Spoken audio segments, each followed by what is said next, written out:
പറയുന്നു. കൊടിക്കുന്നിൽ സുരേഷ് MP ഇപ്പോൾ ഡൽഹിയിൽ മാധ്യമങ്ങളെ കാണുന്നു. അതിലേക്ക് പ്രതിപക്ഷത്തിന്റെ ആവശ്യം പ്രധാനമന്ത്രി സഭയിലെത്തണമെന്നും ആഭ്യന്തര വകുപ്പ് മന്ത്രി സഭയിൽ പ്രസ്താവന നടത്തണമെന്നതിനെ സംബന്ധിച്ചുള്ള ആവശ്യം അംഗീകരിക്കാൻ തയ്യാറായില്ലെങ്കിൽ ഈ കാര്യത്തിൽ ഒരു കോംപ്രമൈസിന് ഞങ്ങൾ തയ്യാറല്ല എന്നുള്ള തീരുമാനമാണ് ഇന്ന് പ്രതിപക്ഷ കക്ഷികളുടെ നേതൃത്വ യോഗം തീരുമാനിച്ചിരിക്കുന്നത്. തിങ്കളാഴ്ച രാവിലെ വീണ്ടും ഞങ്ങൾ ശ്രീ മല്ലികാർജ്ജുൻ ഖാർഗെയുടെ അധ്യക്ഷതയിൽ യോഗം ചേർന്ന് അടുത്ത 5 ദിവസത്തേക്കുള്ള പരിപാടികൾ ഏത് നിലപാട് സ്വീകരിക്കണം എന്നതിനെ സംബന്ധിച്ച് തീരുമാനിക്കാമെന്നാണ് ഇന്ന് പിരിഞ്ഞിരിക്കുന്നത്. അങ്ങനെയാണ് ഇന്ന് തീരുമാനമെടുത്ത് പിരിഞ്ഞിരിക്കുന്നത്.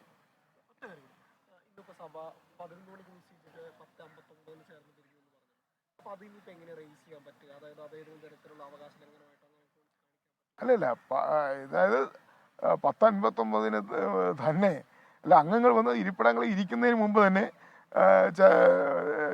പാനൽ ചെയർമാൻ വന്ന് ഇന്ന് സഭ 2 മണിക്ക് പ്രതിഷേധം ആരംഭിക്കുന്നതിന് മുമ്പ് ഞങ്ങളുടെ ഈ പ്ലക്കാർഡുകൾ ഉയർത്തി കാണിക്കുന്നതിന് മുമ്പ് തന്നെ, അപ്പോൾ ഏതാണ്ട് 11 മണി ആയി കാണും.